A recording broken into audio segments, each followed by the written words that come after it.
wanna ride with me. She wanna ride with me. Cause you know I get down, baby. She wanna ride with me. She wanna ride with me.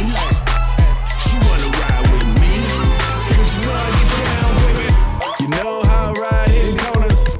The OGs in the hood try to warn us to watch out for these suckers when your wrist stay icy. On the dance floor, all the ladies like me. Make them fall in love and kiss the swag. Just to have my babies in a Fendi bag.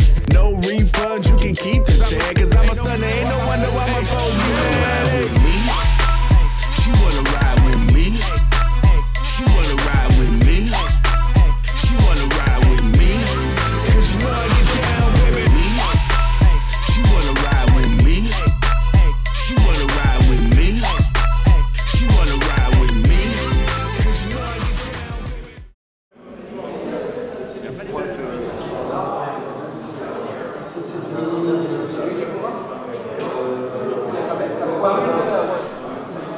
Je m'appelle Alphonse Rochella, je suis combattant de la old school depuis maintenant 11 ans, depuis la création de la old school. Je suis à 8-2 en professionnel. Je suis encore jeune, j'ai que 25 ans, donc 25 ans pour le MMA, on le sait, hein, maintenant quand on regarde les mecs à l'UFC en général, ils rentrent, ils ont 28, 29 ans. Tous les champions, ils ont 30 ans, 32, 33, même des fois certains 35. Mais ouais, du coup, je suis encore je pense plus en fin de formation maintenant. Bien sûr, j'ai encore évolué, mais je commence à être vraiment un combattant de plus en plus aguerri dans tous les domaines. Au club, on fait vraiment du MMA. On va jamais faire que de la boxe, que de la lutte, que du sol. On fait vraiment MMA et je trouve que c'est dans mes combats, c'est ce que j'arrive vraiment à ressortir. Je suis pas un mec qui fait que du pied-point, que du sol, que de la lutte. Tous mes combats, je l'ai montré à chaque fois, je fais vraiment du MMA. C'est la vraie école MMA. Après, moi, de base, je viens du judo, donc j'ai quand même des facilités, ce qui est en projection et au sol. Mais après, j'ai aussi fait du jiu-jitsu fighting plus tard, donc ça m'a permis d'évoluer sur le pied-point du karaté. Là, maintenant, à ce moment-là précis, j'ai hâte d'y être pour me faire kiffer, mais non, sinon détendu la plupart du temps.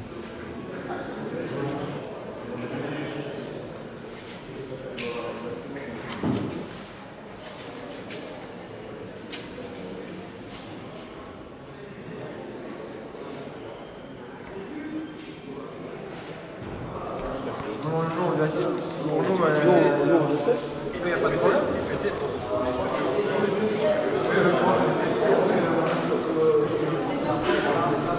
On n'est pas, ouais. Pour les saisies de genoux, on peut garder la tête autant qu'on veut, mettre autant de genoux qu'on veut, ou il y a une règle? C'est-à-dire, saisie de genoux. Si je vais en clinch, et que je mets des genoux. T'es en front, toi. Ok. D'accord. Tant qu'il n'a pas de 3 appuis au sol. D'accord. Ok. S'il y a 3 appuis, pas de coup de tête, pas de genoux. Voilà, pas de coup de tête, pas de genoux à la tête. About TKO.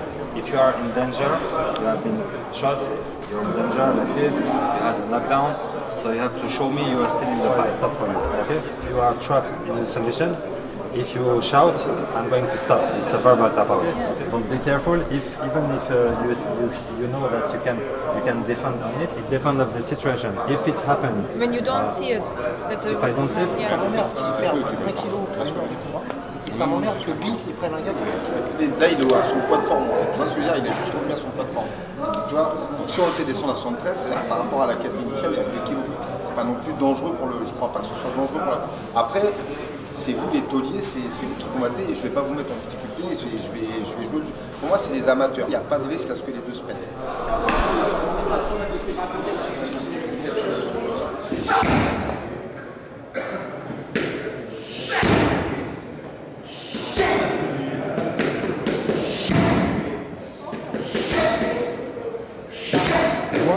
Mon petit beau gosse. Là maintenant tu bois, mais pas toi, tu bois 3 gorgées.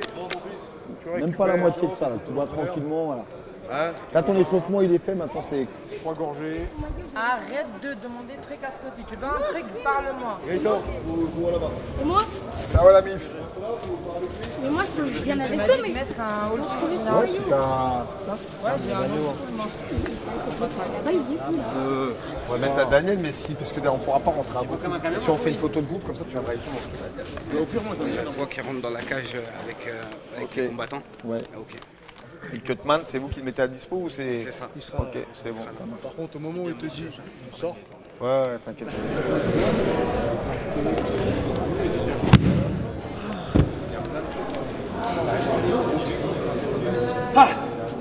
dire, l'un dans l'autre, ça lui permet d'avancer un peu en soum-soum.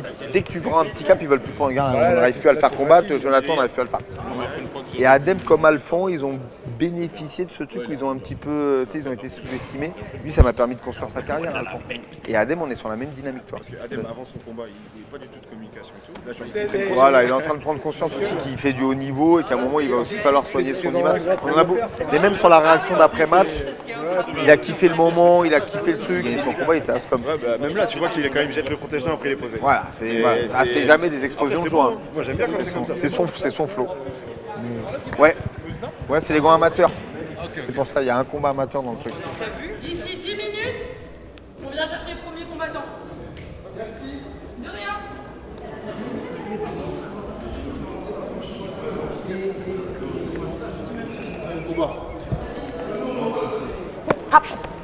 Et hop, ouais, génial. Bien ça. Ah, le live? Ah oui, mais non, nous on a un live différent. En fait, il y a un différé parce que c'est interdit de différer. Ok, derrière, je veux une esquive latérale. Ok. Ok. Je peux shooter avec un kick derrière, sans appuyer, tranquille.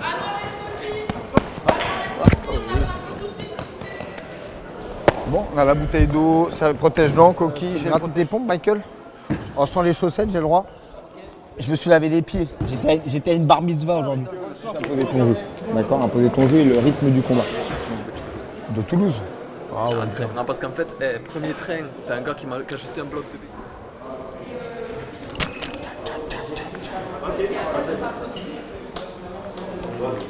T'as vu, c'est le cercle d'hiver. Ça va? Fasse des belles choses, que tu puisses construire des choses sur ton combat. C'est filmé, donc vraiment on passe dans les allées et lumières. Il y a Eric et moi qui vous devanceront. Il y a Scotty, Eric et moi et après vous. Scotty, je vais arriver au niveau d'un rideau rouge. Grand rideau rouge, c'est avant d'arriver dans la zone de la cage, je t'arrête. Il va y avoir un spot sur toi, je t'arrête 3 petites secondes et après tu marches. Les 4 mains du touche et tu vois. Okay. La seule consigne, c'est vraiment tout le monde passe bien au milieu. Personne sur les côtés, ouais, vous. C'est toi d'abord. Bien au milieu, on s'arrête au rideau rouge.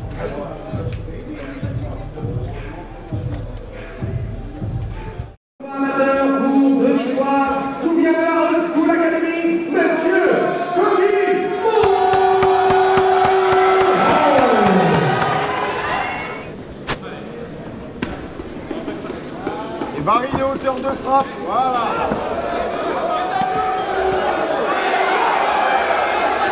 Les deux mains à l'intérieur, arrache, relève le bras, voilà, relève.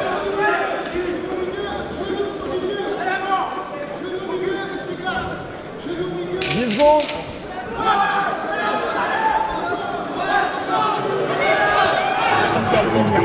Tu m'entends? 3 minutes. Boxe un peu plus, mets-lui la pression. Boxe. Oui. Ouais. Te colle pas. Saisis les doigts derrière. Saisis les doigts. Pas dans l'axe. Il tapera pas. Hein? Il tapera pas. Normalement, il tapera pas. Ah, là, c'est bon. Ah, mais l'autre, il marque sa guillotine. Ouais. Ah, c'est énervant, car. Relève la main. Voilà, c'est pas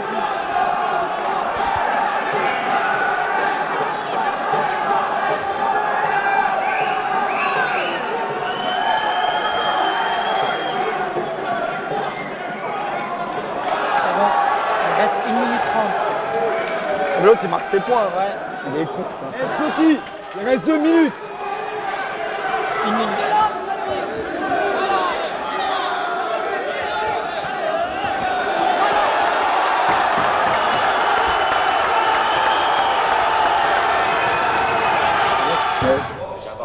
On fait 11h30, on tourne au sol, si tu veux venir tourner au sol.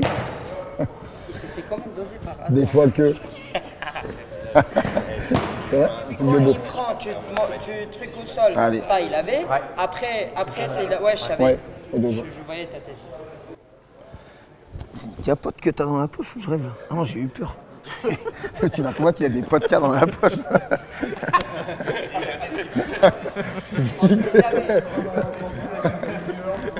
Coquille, podcast en dessous, le mec est pas bon.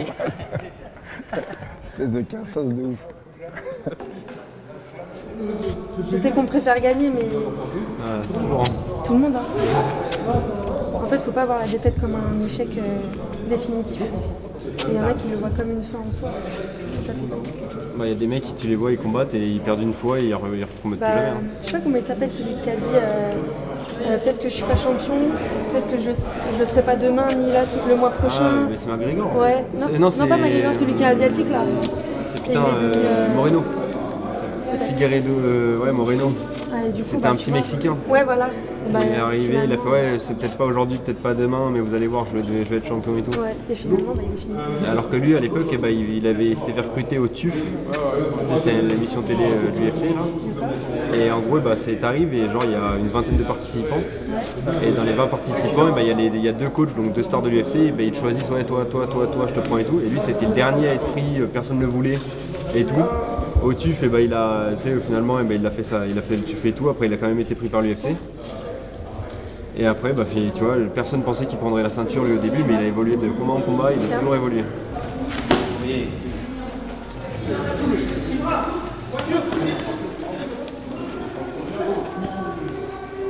Ce que je préfère, c'est la variété. C'est vraiment le fait que je boxe, d'un coup il y a un trou pour aller emmener le mec au sol, je vais plonger dedans et si j'ai le bon timing parfait, c'est ça qui va me faire vraiment kiffer. Comme par exemple le sol, passer la garde, enfin c'est vraiment genre, je pense dominer en étant d'une certaine manière intelligent et à comprendre des choses que certains mecs qui comprennent pas.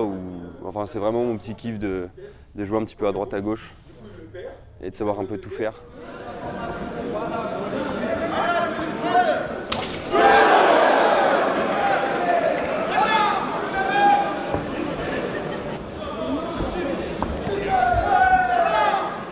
Allonge le bras arrière, hein.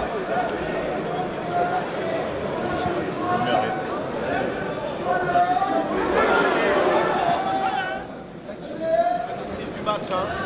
Fais pas preuve de nonchalance, on reste très concentré. Ah oui!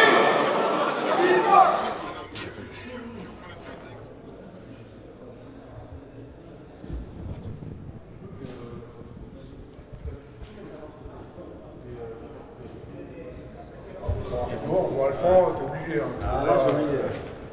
Allez, tu fais, avant de la ramasser, t'es obligé de faire un tour sur toi-même. Tu fais ça, tu fais un tour sur toi-même, tu la ramasses. Je me suis préparé un petit peu comme d'habitude, en charbonnant à la old school, ça veut dire 2 fois par jour, entraînement. Préparation physique avec Frédéric Roalen, et après tout le reste des entraînements avec Gaëtan Hurtel. Là de base je devais combattre sur l'événement du MMA GP d'avant. Finalement il y a un mois et 10 jours à peu près. Mais ça a été annulé donc j'ai enchaîné pour ce soir. Donc ça me fait un peu deux prépas d'enchaîner mais tout s'est bien passé. Le régime nickel, tout franchement au top. Alors c'est Mikhail Kanguichev, c'est un bon combattant du circuit français qui a 17 combats. Et j'ai fait ma prépa par rapport à tout ce que j'ai vu sur lui, pas mal de vidéos, c'est-à-dire. Il avait aussi affronté 2 fois mon sparring partenaire, Michael. De toute façon, tous les combats sont à prendre au sérieux et de plus en plus au vu de la carrière qui monte, quoi.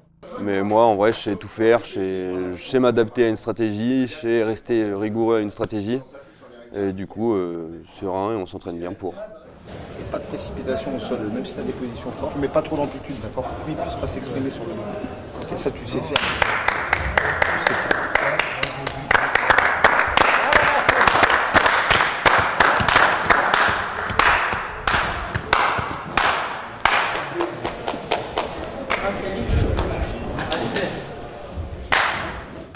Arrivé à un point où je suis tellement dans le MMA que je connais forcément tous les mecs qui sont dans ma KT en France, tous les mecs qui sont dans ma KT en Europe, tous les mecs qui sont à l'UFC dans le top 10, dans le top 15. Et je me renseigne sur vraiment tous les mecs de la KT en disant que ça peut potentiellement être des futurs adversaires à chaque fois, dès que je vois. Des fois même je vois un 66, je vais regarder, peut-être lui un jour je l'affronterai. Ouais, vraiment je regarde tout, je regarde tous les mecs et Et je sais qu'il y a encore du boulot pour par exemple l'élite de l'UFC, les Peter Yan ou Sterling. Ah, des fois ils en ont marre parce que par exemple j'arrive, je les vois, je vais faire du shadow sur eux, trucs comme ça. Mais d'un autre côté, par exemple ma mère, je sais que quand j'ai commencé le MMA, et bah, elle m'avait obligé de reprendre le sport parce que sinon elle me disait ouais t'es trop hyperactif, tu cours partout à la maison. Et du coup ça me calme quand même, mais après ça me calme mais pour me laisser dans le MMA, donc faire du shadow, des trucs de... Mon frère à l'époque ça le saoulait pareil, il me disait putain j'en ai marre tout le temps, t'es là en train de bouger à faire du shadow dans le vide. On parle, tu fais du shadow, on travaille, tu vas faire un aller-retour vite fait, tu vas faire du shadow. C'est Michael qui l'a. Oh, on va y aller ensemble. Si personne reste là. On remonte tranquillement, force pas comme une mule.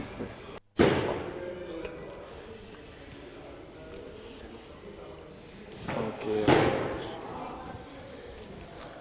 L'intelligence de combat, hein, c'est la base, c'est la clé là.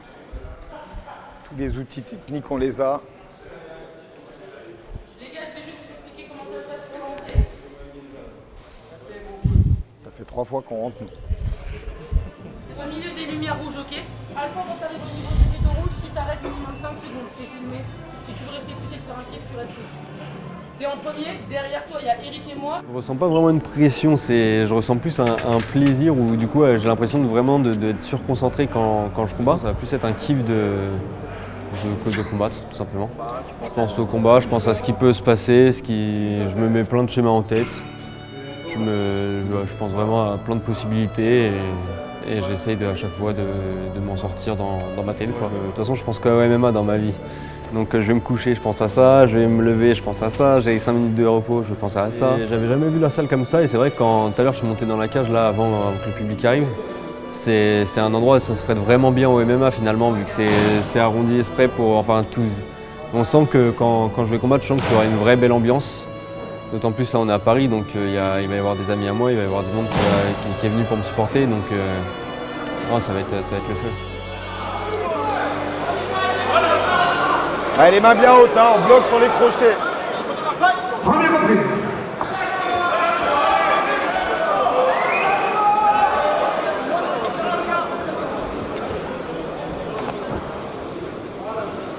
C'est bien, donne de l'info avant de déclencher, c'est très très bien.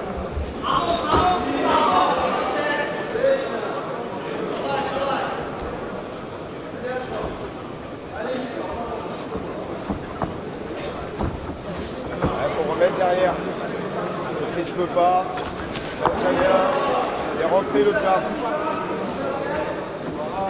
Ouais, et là ta distance de combat, c'est très bien le fond.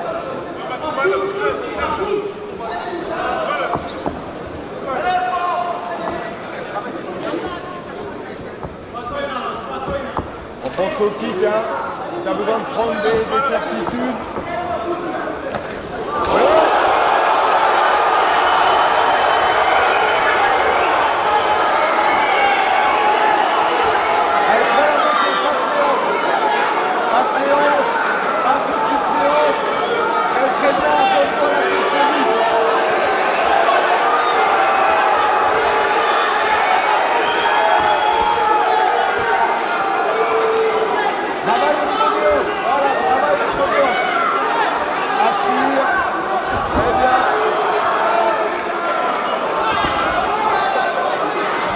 Garde des cartouches, hein. Construis ton jeu tranquille, garde des cartouches. C'est ça, je frappe, quand tu te relèves, il y a les tremblements.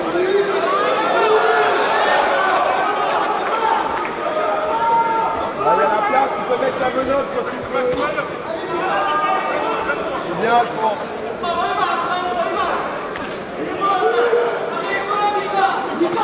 Voilà, tu cherches pas plus compliqué. Travail simple, c'est très bien, pas plus compliqué. Quand tu as le contrôle de la hanche, tu aspires et tu frappes. Tout en économie, hein. Ouais, ouais. Et toi entre la cage et lui. Ouais. Ne crame pas.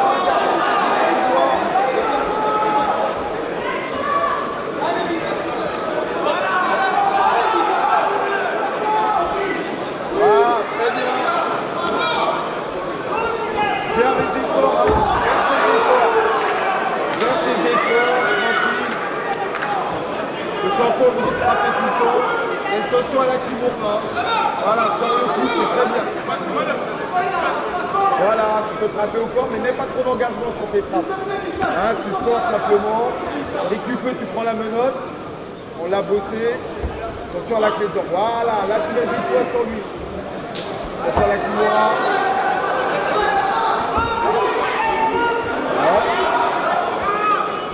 Ne te crame pas, si je dis du doigt, on est relax. Ne fais pas les muscles ça. Et tu respires. Il reste 1 minute 30.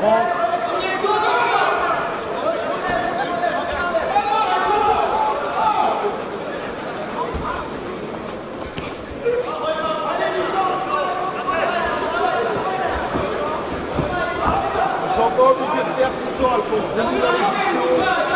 Voilà, beaucoup dans les ischios. Quand tu reviens face à toi, tu changes de niveau, tu jettes. Mais tu es obligé de te refaire face.